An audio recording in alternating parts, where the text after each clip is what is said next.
Hi guys, welcome back to my channel. आज का हमारा topic class 12 chapter 4 psychological disorders से है। हिस्टोरिकल बैकग्राउंड से पढ़ेंगे। आज हम दूसरा टॉपिक है इस चैप्टर का। इसमें बता रखा है कि साइकोलॉजिकल डिसऑर्डर्स को समझने के लिए हमें एक ब्रीफ हिस्टोरिकल अकाउंट चाहिए होता है इन डिसऑर्डर्स का, कि कैसे इन डिसऑर्डर्स को पुराने जनरेशन से या पुराने एज से देखा जाता है। ये लोगों का क्या नज़रिया है, क्या परसेप्शन उन्होंने बना रखा है इन डिसऑर्डर्स को लेकर। हमें पहले ये चीज़ पढ़नी पड़ेगी इन डिसऑर्डर्स को समझने के लिए। तो जब हम देखते हैं एबनॉर्मल साइकोलॉजी की हिस्ट्री को, तो हमें पता लगता है या हमें ये मिलता है कि कुछ थ्योरीज़ बार बार आई हैं इन डिसऑर्डर्स को लेकर लगातार। एक एंशिएंट थ्योरी, पुरानी थ्योरी है जो कि आज भी इनकाउंटर करी जाती है, और वो ये होल्ड करती है, या उसका व्यू ये माना जाता है इस थ्योरी का, ये नज़रिया है कि एबनॉर्मल बिहेवियर को तुम एक्सप्लेन कर सकते हो सुपर नेचुरल या मैजिकल फोर्सेस के थ्रू। अब यहाँ पे सुपर नेचुरल का मतलब ये होता है कि कोई चीज़ है जिसे तुम एक्सप्लेन करोगे बिना किसी रीज़न या साइंस के। ठीक है, मतलब अंधविश्वास ही है एक तरह से, क्योंकि उसमें कोई उसका रीज़न नहीं है और उसमें कोई साइंस इन्वॉल्व नहीं है। जैसे कि इविल स्पिरिट्स हो गए।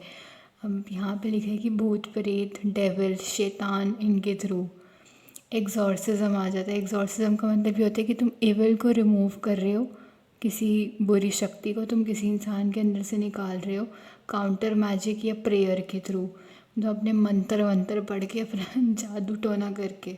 ये आज भी कॉमनली यूज़ किया जाता है, क्योंकि ज़्यादातर लोगों का मानना ये है कोई साइकोलॉजिकल डिसऑर्डर किसी को है और वो एबनॉर्मली बिहेव कर रहा है या ऐसे एक्ट कर रहा है, तो मतलब इसके अंदर कोई आत्मा या लाइक भूत टाइप घुस गया है। जो कि होता नहीं है ऐसा कुछ, उनके दिमागी हालत ख़राब होती है। बहुत सारी सोसाइटीज़ में शमन या मेडिसिन मैन, ओझा, जिसको यूज़ किया जाता है, जिसको बहुत बिलीव किया जाता है, जिस पे ओझा ही होता है कि मतलब तुमने देखा होगा ओझा बोर्ड गेम भी होती है। पर्सन है जो जिसके माना जाता है, मतलब उस पर्सन के लिए माना जाता है कि इस पर्सन का डायरेक्ट कांटेक्ट है सुपर नेचुरल फोर्सेस, आत्माओं के साथ, और ये वो मीडियम है जिसके थ्रू आत्माएं कम्युनिकेट कर सकती हैं, बात कर सकती हैं ह्यूमन बींग्स के साथ। और शमन के थ्रू जो अफ्लिक्टेड पर्सन है या जिस पर कोई डिसऑर्डर जिससे हुआ है या जो पेशेंट है, वो लर्न कर सकते हैं कि स्पिरिट्स रिस्पॉन्सिबल हैं, या वो सीख सकता है, उसे पता लग सकता है कि स्पिरिट्स, आत्माएं रिस्पॉन्सिबल हैं उसके प्रॉब्लम्स के लिए, और कैसे मतलब उसको ठीक किया जा सकता है, क्या क्या तरीके यूज़ किए जा सकते हैं, किन तरीक़ों की ज़रूरत है उसको नॉर्मल स्टेट में लाने के लिए। एक तो रात हो रही है, मुझे भी पढ़ाते हुए थोड़ा डर लग रहा है क्योंकि अभी तुम्हारा टाइम क्या हो रहा है, 1 सेकेंड, 3 बज रहे हैं। तो जो रिकरिंग थीम है, मतलब जो बार बार आने वाली, बार बार अक्कर होने वाली थीम है हिस्ट्री में, एबनॉर्मल साइकोलॉजी की हिस्ट्री में, वो उसका ये बिलीव है कि इंडिविजुअल स्ट्रेंजली अलग तरीके से, अजीब तरीके से, ऑकवर्ड तरीके से बिहेव करते हैं, क्योंकि उनके बॉडीज़ और उनके जो ब्रेन है, मतलब उनकी जो बॉडी है और जो उनका ब्रेन दिमाग है, वो प्रॉपर्ली काम नहीं कर रहा। ये तुम्हारा आ जाता है बायोलॉजिकल और ऑर्गेनिक अप्रोच। ठीक है, मतलब बायोलॉजिकल और ऑर्गेनिक अप्रोच एक ही चीज़ है।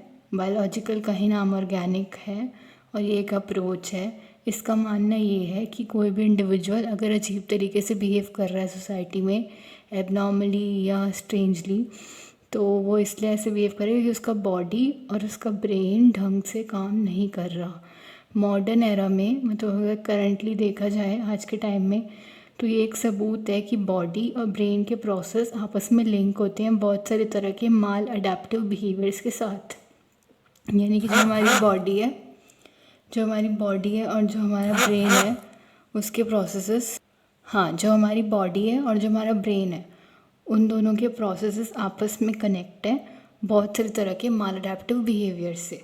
यानी कि वो वाले बिहेवियर जो कि हमें अपनी इन्वायरमेंट में अडेप्ट नहीं करने देते, या जो इन्वायरमेंट के हिसाब से हमें ढलने नहीं देते, नॉर्मल नहीं है, अब नॉर्मल माने जाते हैं सोसाइटी में, माल अडेप्टिव। और अलग अलग टाइप के डिसऑर्डर्स के लिए उनके डिफेक्टिव बायोलॉजिकल प्रोसेसेस को करेक्ट करने के लिए इम्प्रूव्ड फंक्शनिंग में ये रिज़ल्ट करते हैं।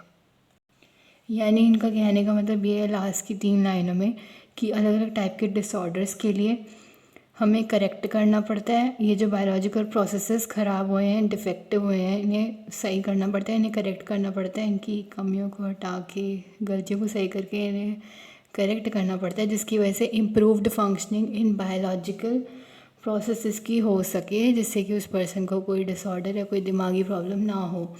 दूसरी अप्रोच है साइकोलॉजिकल अप्रोच। इस पॉइंट ऑफ व्यू से ये देखा जाता है कि साइकोलॉजिकल प्रॉब्लम्स होती हैं इनएडिकेसीज, मतलब जो गलत तरीके से एक इंसान सोचता है, फील करता है और दुनिया को देखता है, जो उसका दुनिया को देखने का नज़रिया गलत है, जो उसका सोचने का और फील करने का नज़रिया गलत है, उस वजह से उसको क्या होता है, साइकोलॉजिकल प्रॉब्लम्स, दिमागी दिक्कतें। ऐसा साइकोलॉजिकल अप्रोच का मानना है। ये तीनों पर्सपेक्टिव जो हमने देखे, पहले सुपर नेचुरल देखा था, इविल स्पिरिट्स वाला, वही भूत प्रेत वाला, फिर अभी ये बायोलॉजिकल ऑर्गेनिक के तीनों पर्सपेक्टिव, मतलब बायोलॉजिकल ऑर्गेनिक एक ही है, तीसरा हमारा साइकोलॉजिकल। ये तीनों जो हमने देखे हैं, सुपर नेचुरल, बायोलॉजिकल और साइकोलॉजिकल, ये तीनों पर्सपेक्टिव वेस्टर्न सिविलाइजेशन की हिस्ट्री में बार बार अक्कर होते हैं।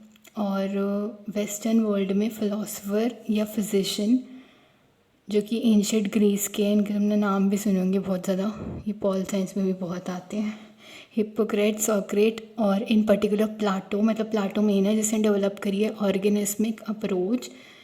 ये डिस्टर्ब बिहेवियर को देखते हैं कि डिस्टर्ब बिहेवियर या एबनॉर्मल बिहेवियर कहाँ से आ रहा है, जब हमारा इमोशन और रीज़न के अंदर कॉन्फ्लिक्ट हो रहा है, यानी कि जो हमारा फीलिंग्स और चीज़ों के पीछे के रीज़न के पीछे, मतलब हाँ, जो हमारे फीलिंग्स और चीज़ों के पीछे का जो रीज़न है ना, उन दोनों के बीच में जब लड़ाई हो रही है, कॉन्फ्लिक्ट हो रहा है, या कोई आर्ग्यूमेंट निकल के आ रहा है वहाँ से, जब हम एक तरह से साइंस को नहीं समझ पा रहे और अपने अफेक्टिव पार्ट को नहीं समझ पा रहे, इमोशंस को, तो वहाँ से डिस्टर्ब्ड बिहेवियर रिजल्ट हो रहा है। यानी कि इसका मानना ये है कि organismic approach view disturb behaviour as rising out of conflicts between emotion and reason.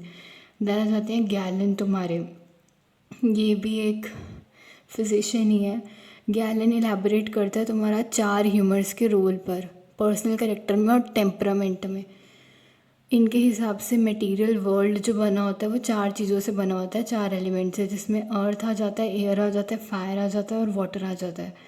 ये चारों आपस में मिलते हैं 4 एसेंशियल बॉडी के, जो हमारे लिक्विड्स हैं, फ्लूइड्स इंपॉर्टेंट उन्हें बनाने के लिए, जिसके अंदर तुम्हारा ब्लड आता है, ब्लैक बाइल आता है, जो बाइल जूस होता है हमारा लिवर में, and then yellow bile, then phlegm करके एक सब्सटेंस है वो आता है।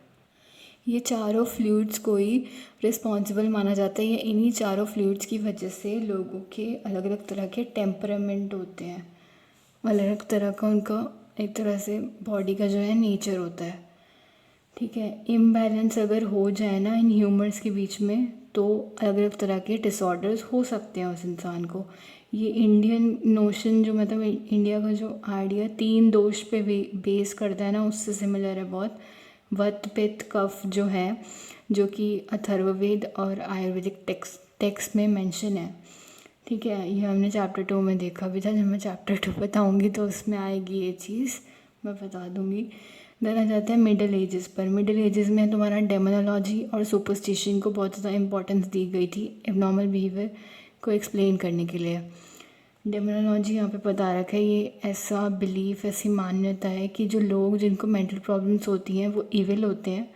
और यहाँ पर हमारे बहुत सारे एग्जांपल इस टाइम पे, इस पीरियड में देखे जाते हैं विच हंट्स के, मतलब लाइक चुड़ैलों और आत्माओं को पकड़ने वाली चीज़ें आ जाती हैं। ठीक है, डर लग रहा है थोड़ा। और सुपरस्टिशन का तुम्हारा मतलब वही हो गया अंधविश्वास, क्योंकि तुम किसी चीज़ को एक्सप्लेन नहीं कर सकते, तुम्हारे पास उसे एक्सप्लेन करने के लिए कोई रीज़न नहीं है, उसके पीछे कोई साइंस नहीं है, या वो चीज़ खुद ही किसी तरह की भी साइंस पे बेस्ड नहीं है। ठीक है, तो अर्ली मिडिल एजेस के दौरान जो क्रिश्चियन स्पिरिट ऑफ चैरिटी थी ना, वो बहुत ज़्यादा प्रिवेल होती थी। और एस.टी. ऑगस्टिन ने लिखा था बहुत ज़्यादा एक्सटेंसिवली, बहुत बड़ी मात्रा में उन्होंने फीलिंग्स के ऊपर, मेंटल एंग्विश के ऊपर और कॉन्फ्लिक्ट के ऊपर लिखा था, जिसकी वजह से ग्राउंड वर्क लेड हुआ था, एक फाउंडेशन लेड हुई थी किसके ऊपर, मॉडर्न साइकोडायनेमिक थ्योरीज़ के ऊपर, जो कि एबनॉर्मल बिहेवियर की हैं, या जो एबनॉर्मल बिहेवियर को एक्सप्लेन करती हैं, बताती हैं। देना चाहते हैं रेनेसेंस पीरियड पर। ये इंपॉर्टेंट है। इस पीरियड को देखा जाता है कि इस पीरियड के टाइम पे ना लोगों में ना थोड़ी इंसानियत जाग गई उन लोगों के प्रति जिनको कोई भी साइकोलॉजिकल डिसऑर्डर है। मतलब ये नहीं मानने लगे उसके बाद कि उन लोगों को मार देना है या उनको परेशान करना है और उनके साथ उल्टे सीधे उन पे मैजिक अप्लाई करना है, एक्सपेरिमेंट करने हैं या उनसे भूत प्रेत बाहर निकालना है। क्योंकि पहले बहुत अजीब अजीब चीज़ें करते थे उनके साथ, उनको गाड़ देंगे नीचे या उनके बाल काट देंगे, लाइक ऐसे कुछ उनमें कोई भूत आ गया इसलिए डिसऑर्डर नहीं। उसके बाद लोग समझने लगे कि हाँ सच में उनके दिमाग में प्रॉब्लम है, दिमागी दिक्कत है, तभी वो ऐसे बिहेव कर रहे हैं। तो रेनेसेंस पीरियड वाला पार्ट इंपॉर्टेंट हो जाता है, यहाँ से क्वेश्चन भी आता है अलग से। वैसे तो ये सारे इंपॉर्टेंट है अप्रोचेस जो मैंने बताई। रेनेसेंस वाला और जो इसके बाद आएगा age of reason and enlightenment, वो पर्टिकुलरली इंपॉर्टेंट है। रेनेसेंस पीरियड को मार्क किया जाता है इंक्रीज ह्यूमनिज्म और क्यूरियोसिटी अबाउट बिहेवियर। इसमें लोग ना तो लोगों में थोड़ी सी यहाँ पर जानने की इच्छा, जिज्ञासा जाग गई थी कि हाँ हमें जानना है, इसके बारे में पढ़ना है, इसके रीजंस निकालना है कि क्यों लोग ऐसे बिहेव कर रहे हैं या क्यों उन्हें किसी भी तरह का कोई मेंटल या साइकोलॉजिकल डिसऑर्डर है, क्यों उन्हें इस चीज़ से गुजरना पड़ रहा है या इसके कॉजेज़ क्या हैं। लोग इसके पीछे बहुत ज़्यादा वो हो गए थे जानने के लिए। और तभी उन लोगों के प्रति जिन्हें डिसऑर्डर्स हैं, लोगों में थोड़ी इंसानियत जाग गई थी, थोड़ी इंसानियत बढ़ गई थी। कहना इंक्रीज ह्यूमनिज्म।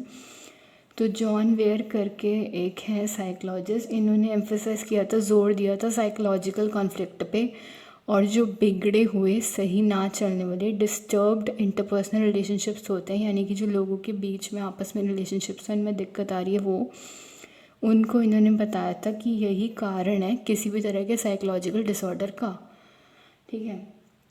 और उन्होंने ये भी इंसिस्ट किया था, इस बात पे भी जोर दिया था कि विचेस जो होती हैं, मतलब जो चुड़ैल और वो सब आत्माएं होती हैं, वो मेंटली डिस्टर्ब्ड होती हैं, उनकी दिमागी हालत ख़राब होती है और उनको मेडिकल ट्रीटमेंट की ज़रूरत होती है, ना कि किसी थियोलॉजिकल ट्रीटमेंट की।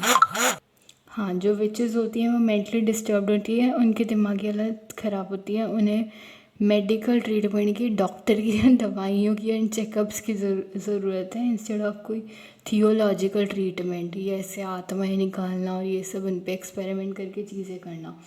देना चाहते हैं 17th और 18th सेंचुरी में, जिसको age of reason and enlightenment भी बोला जाता है, इंपॉर्टेंट है बहुत। यहाँ पर साइंटिफिक मेथड ने रिप्लेस कर दिया था फेथ और डॉगमा को एबनॉर्मल बिहेवियर को समझने के लिए। यानी पहले इन अंधविश्वासों के थ्रू हम समझते थे ना एबनॉर्मल बिहेवियर को, लेकिन उसके बाद साइंटिफिक मेथड और रीज़न वगैरह आ गया था किसी भी तरह के एबनॉर्मल बिहेवियर को समझने के लिए। अब इसके नाम से पता लग रहा है age of reason and enlightenment. हाँ, लोगों के मतलब दिमाग में ऐसा जाग गया था कि इन चीज़ों के पीछे कुछ ना कुछ कारण तो होगा ही, हम डायरेक्ट भूत प्रेत को इसके लिए रिस्पॉन्सिबल नहीं मान सकते। मतलब हम ये नहीं कहेंगे कि सब में कोई आत्मा घुस गई, कोई स्पिरिट आ गई, या हमने ओझा से करके कांटेक्ट करा है, कुछ भी ऐसा हुआ है तो लोग ऐसा बिहेव कर रहे हैं। नहीं, मे बी उन्हें कुछ ऐसा अजीब फेस करना पड़ गया और अपनी लाइफ में कुछ ऐसा एक्सपीरियंस करना पड़ गया, इस वजह से उन्हें प्रॉब्लम आ रही हो, उनके दिमागी दिक्कत हो गई हो कुछ, तो रीज़न निकलने लगे ऐसे चीज़ों के पीछे। और यहाँ पर साइंटिफिक एटीट्यूड बहुत ज़्यादा ग्रो होने लग गया किसी भी साइकोलॉजिकल डिसऑर्डर के प्रति 18th सेंचुरी में, जिसको रिफॉर्म मूवमेंट भी बोला जाता है। और उन लोगों के ना थोड़ा लव, अफेक्शन, कंपैशन बढ़ गया नॉर्मल लोगों में, उन लोगों के प्रति थोड़ा सा कंपैशन, थोड़ा प्यार जाग गया जो लोग सफ़र करते हैं किसी भी तरह के साइकोलॉजिकल डिसऑर्डर से। रिफॉर्म्स ऑफ असाइलम हुए, मतलब जो मेंटल असाइलम्स होते हैं या रिहेबिलिटेशन सेंटर जहाँ पे इन लोगों को ठीक किया जाता है, इन लोगों को ट्रीटमेंट दिया जाता है, वहाँ पर रिफॉर्म किए गए, वहाँ पर उन्हें ट्रीट करने के तरीक़े को थोड़ा और अच्छा किया गया, बदला गया, उधर इम्प्रूवमेंट हुई। मतलब इन लोगों के लिए बेसिकली अच्छा और पॉजिटिव हुआ सब कुछ, जो कि होना ज़रूरी भी था। तो रिफॉर्म ऑफ असाइलम हुआ यूरोप में भी, अमेरिका में भी। और एक एस्पेक्ट है रिफॉर्म मूवमेंट का कि एक नई चीज़ आ गई, डी इंस्टीट्यूशनलाइजेशन। अब ये इंपॉर्टेंट चीज़ है। इसका मतलब क्या है, ये एम्फेसिस करती है या जोर डालती है कम्युनिटी केयर देनी चाहिए हमें रिकवर करने के लिए मेंटली इल इंडिविजुअल्स को। यानी लोगों को आपस में आके, ग्रुप में आके इनके साथ कम्युनिकेट करना चाहिए, इनकी हेल्प करनी चाहिए, इनकी केयर करनी चाहिए। अगर तुम्हें रिकवर करना है, सच में ठीक करना है किसी भी दिमागी दिक्कत वाले इंसान को या मेंटली इल इंडिविजुअल को। देन आ जाते हैं अगले पैराग्राफ पे। इसमें बता रखा है रिसेंट ईयर में कन्वर्जेंस हो रहा है बहुत ज़्यादा। कन्वर्जेंस तुम्हारा क्या होता है? हाँ, अलग अलग डायरेक्शन में जाना, नहीं एक सेकेंड, हाँ, 2 डायरेक्शन से जाके एक पर आके एक पॉइंट पे रुकना या मिलना, हाँ, वो डाइवर्जेंस होता है, अलग अलग में जाना। ठीक है, तो मतलब कनेक्ट हो रहे हैं यहाँ पर अप्रोचेस, कुछ कनेक्शन या लिंक देखा जा रहा है अप्रोचेस के बीच में, जिसकी वजह से इंटरैक्शनल या बायो साइको सोशल अप्रोच निकल के आती है। अब नाम से पता लग रहा है बायोलॉजी इन्वॉल्व है और दिमाग भी, साइकोलॉजिकल सोशल, देन ये अप्रोच बन के आ जाए जिसका ओवरऑल नाम इंटरैक्शनल अप्रोच भी हो जाता है। इस पर्सपेक्टिव से तीनों फैक्टर्स, हाँ, इस पर्सपेक्टिव से तीनों फैक्टर्स बायोलॉजिकल भी, साइकोलॉजिकल भी, सोशल भी इम्पॉर्टेंट रोल प्ले करते हैं एक्सप्रेशन को इन्फ्लुएंस करने में, और जो आउटकम या रिज़ल्ट निकल के आता है किसी भी तरह के साइकोलॉजिकल डिसऑर्डर का, उस पर असर डालने में। ठीक है, तो तुम्हारी इंटरैक्शनल या बायो साइको सोशल अप्रोच ये बोलती है या ये बताती है, या इसका देखने का नज़रिया साइकोलॉजिकल डिसऑर्डर्स को ये है कि तीनों फैक्टर्स इम्पॉर्टेंट रोल प्ले करते हैं। कौन से तीनों फैक्टर्स? नाम से पता लग रहा है बायोलॉजिकल, सोशल और साइकोलॉजिकल। तीनों फैक्टर्स इम्पॉर्टेंट रोल प्ले करते हैं असर डालने में एक्सप्रेशन पर और किसी भी तरह का साइकोलॉजिकल डिसऑर्डर जो है उसका रिज़ल्ट या आउटकम जो होता है उस पर। ठीक है, तो वैसे तो ये टॉपिक यहाँ पे ख़त्म होता है। एक बार मैं टेम्परामेंट बता देती हूँ क्या होता है। टेम्परामेंट तुम्हारा वही किसी पर्सन का करेक्टर या बेसिक नेचर, और यही अफेक्ट करता है, असर डालता है इस चीज़ पर कि वो पर्सन कैसे क्या क्या चीज़ें फ़ील कर रहा है या क्या उसको फ़ील हो रहा है, उसकी भावनाएं क्या हैं, उसे क्या चीज़ कैसी लग रही है और वो अपने एनवायरनमेंट में कैसा बिहेव कर रहा है। ठीक है, तो ये हिस्टोरिकल बैकग्राउंड वाला टॉपिक यहाँ पे ख़त्म होता है। और वैसे ये सारी अप्रोचेज़ ही इम्पॉर्टेंट है, सब अपने अपने तरीके से 3-3 मार्क्स लेके जाती हैं पेपर में, और अलग अलग तरीके से मतलब पूछी भी जा सकती हैं सेपरेटली या साथ में भी पूछी जा सकती हैं एज 6 मार्क्स क्वेश्चंस। ठीक है, तो ये इंपॉर्टेंट है। इनके ऊपर MCQ, ट्रू फॉल्स, फिर इन द ब्लैंक्स कुछ भी आ सकते हैं कहीं से भी, तो ये सब अच्छे से पढ़ लेना, और कुछ भी समझ ना आए तो एक बार फिर से पूछ लेना। अगले क्लास में हमारा टॉपिक होगा क्लासिफिकेशन ऑफ साइकोलॉजिकल डिसऑर्डर। ठीक है, उसके बाद factors underlying abnormal behaviour, then हमारे डिसऑर्डर्स जो भी हैं वो आना शुरू हो जाएंगे। तो अभी के लिए इतना ही। Thanks for watching.